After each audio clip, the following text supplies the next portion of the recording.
For many years, I looked at myself as a monster. I should not be able to look at myself in the mirror because I took a life. When I was in the Philippines, I was a happy kid. I was the kid that runs around barefooted, jumps in the river. When that volcano erupted, it was so scary and it was so big that they just put us in the ship, then they put us in a cargo plane and took us to America. I was more fearful. I was full of anxiety.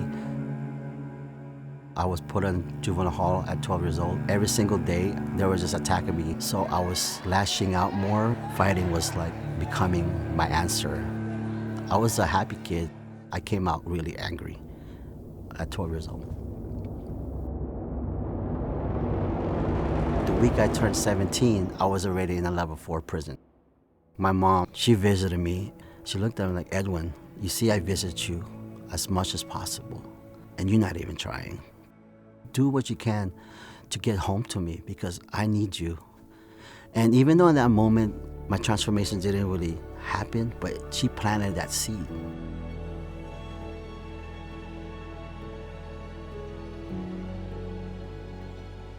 I didn't know my victim. The only thing I knew about him was he was Buddhist. That's why I became also a Buddhist. I feel like taking a life, I lost my right to live on my own terms.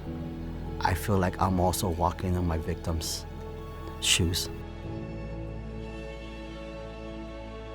Lorena, even though she lost her son only 3 years ago, goes inside juvenile hall with me, goes inside prison to tell her story that she lost her son. In the beginning, I felt like an imposter sitting with survivors, especially mothers. Take a deep breath. We should have meditated. I'm here to show you that forgiveness is possible. I think if my son was on the opposite side of that knife, he'd be sitting here with you guys. And there's times that I wish that that was the case. Tell somebody my son's name was Marco. He loved boxing, he loved sports. And he would have saw you guys with the same eyes that I saw you guys. Do something with your lives because you guys are worth more than sitting here in Orange. Nice to see you again. There's no other better place than this camp right here because the people I met so far are all healers. You guys did the work. You guys got through the brokenness and got out of it and becoming medicine people.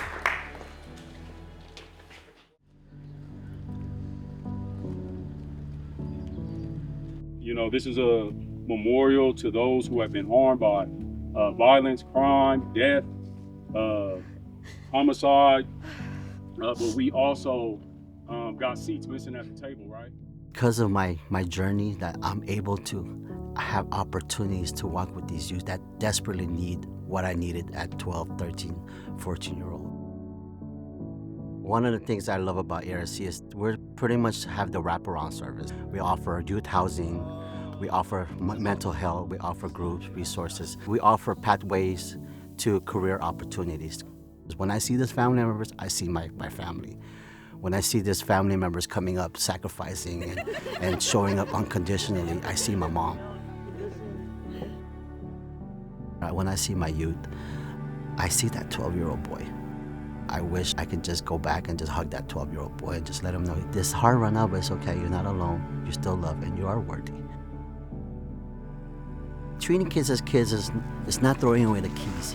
So if we can go case by case and know their story and really make a decision of their past trauma, if we can do that throughout California, throughout the United States, treating kids as kids, that right there, we can have people that's graduating in college, have people that's becoming wounded healers, firemen, because there's so much potential.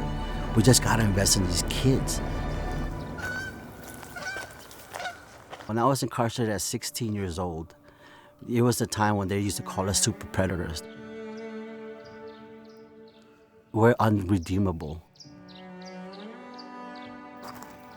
They give us spirit name, and one of the guys that came is like, Edwin, your spirit name is going to be Deep River. Because when your love flows, like a deep river, there's nothing can stop it. It can just flow. And when it flows, you can carve a lot of things.